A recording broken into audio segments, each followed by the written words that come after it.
Good morning. I know it's been a while since I've made a video. I don't even remember the last video I made. It's been probably at least a week. It could possibly be two. My life just became incredibly insane, and I know that's such a crazy and probably irresponsible excuse, but oh my gosh. Being that I'm helping to do a lot in the music industry here in Tucson, then I took it upon myself to do some events, and those events wiped me out. And not only did they wipe me out, but they were just a lot to do because I had a very, very tight budget. And so anybody who's in event planning, like you're in and out of every store a couple times just to check prices and to figure things out. It would have been great if I could just order everything off of Amazon, but that was not the case. So anyways, Halloween was extremely fun. Donnie and I had a great time. I wanted him to be the Mandalorian, but when I tried to find him a costume, and for those who don't know, I'm 4'9", and Donnie's probably 5'3" or 4. I don't even know. I know he's taller than me, but he's a very short man. And so I was trying to find him a Mandalorian costume that would be for a child size, but bigger, so extra large, XX large. And it was $50. And so I was like, no, I can't do that. So anyways, I ended up going to Goodwill, yay, and I got him a Angus Young costume, which, if you don't know who that is, the rock band AC/DC, he's one of their players, and he pulled it off amazingly.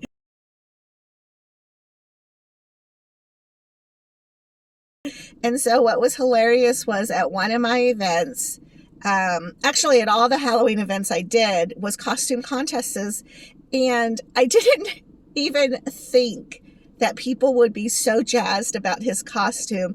And so he was entered into 3 or 4 costume contests because of how he was dressed. And it's so funny and very cool to see, because being an introvert, recluse, shy, person, it's tough for somebody like that to be the spotlight person. But I think the costume part helped. And he ended up winning a couple of things. And, of course, the people were laughing because they're like, this was rigged. And I was like, no, he doesn't know what the prizes are. He just knows I charged his credit card. So anyways, it all worked out. Everything was great. I had a really good time. The pro jam that I help with is doing really well when it comes to the jam itself, and then these events that are going. This month, actually, for November, though, I want to do a holiday food drive. So I'm excited about that. This is my first one that I've ever done. So I'm still I don't know. That's a lot, too, because, I contacted 2 organizations and we're going to donate to veterans. But it is difficult to kind of get the group together to I don't know, just kind of organize the whole thing. Anyways, I'll have that later on. As for myself, everything's good. I am a little bit congested, but again, usually 2 times a year I get a very weird allergy head cold thing. And the difference, though, is I know I'm not sick because I don't have fever. I'm congested, but nothing's out of control. My body doesn't ache. I'm not excessively tired. Any of those things. And so I am just, I can't take allergy medicine. So those of you who are on kidney disease, it's very, very important that you have a heightened sense of how to read your directions and the warning labels on the back of any medications that you might need to take extra on top of whatever it is that you're taking. But any allergy medicine, as far as I know, always says do not take if you have kidney disease or kidney issues. I did go ahead and I had an event last Sunday that I had to be I didn't want to sneeze and be kind of like that, because people are so afraid of illness, and I don't blame them. Baby Charlie is so fragile, just being a newborn, that I don't want to get him sick with anything. And so I went ahead and got Alka-Seltzer Plus, which is something my parents always had. And so the Alka-Seltzer Plus does say that it can affect your liver. But as far as I know, my liver is okay. And so I went ahead and took a couple doses of that, and that just helped right away. And I don't know what the heck is in Alka-Seltzer Plus. I did Google it, and so I believe that it's pretty safe for us to take. But it's just always been a magical pill for me. And what I do miss, I realized, is when I had caught the flu or had got a cold when I was growing up, I would take a hot shower, or no. I would take a hot bath and take some Alka-Seltzer Plus, and it was almost like a very comforting situation. Then you'd have some broth or some ramen noodles, and then you're set to go. And so I think this is the first time that I have missed having a hot, warm bath, because you can't take a bath when you have a port sticking out of your body. Which reminded me, though, that Beth did mention that there is a patient or client that found on Amazon a giant Band-Aid, basically. And she apparently still swims. And so she will put that on. And I believe she swims in a private pool.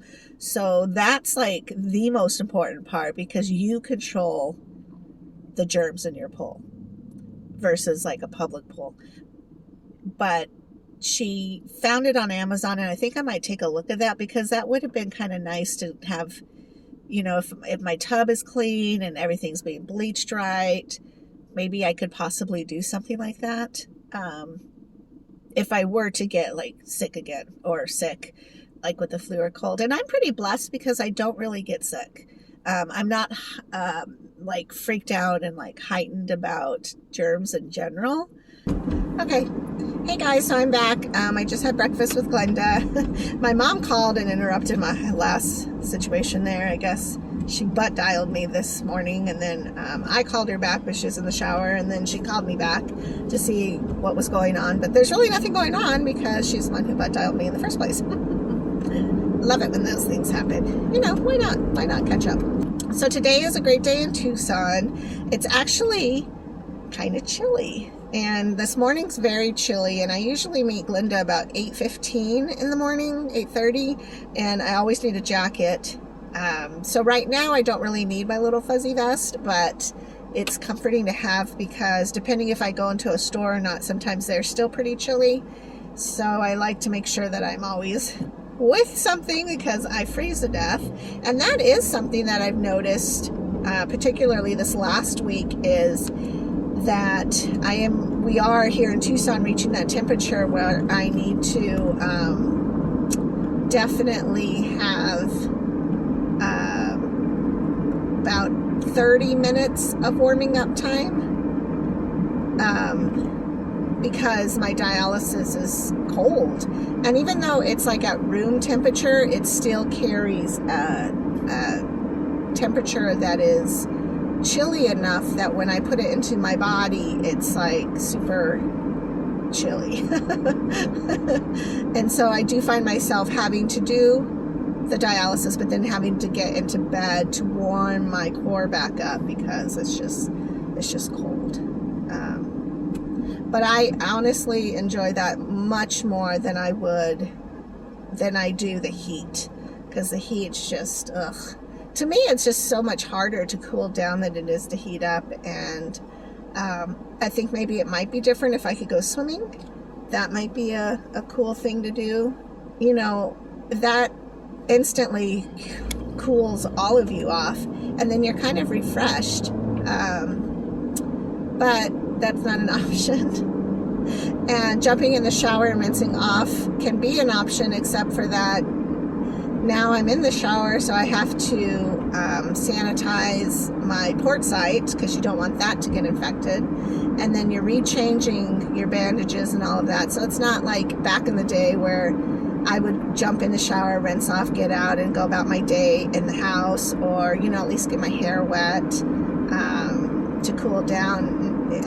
That's just not the life I live now. And so it's just a little more difficult to get cooled down than it is to heat back up, for me at least. And so anyways, I am glad that Tucson is finally cooling down, and I think that we might have a pretty chilly winter because it seems like it cooled down a lot faster this year than it has in the past, which I'm really excited about. So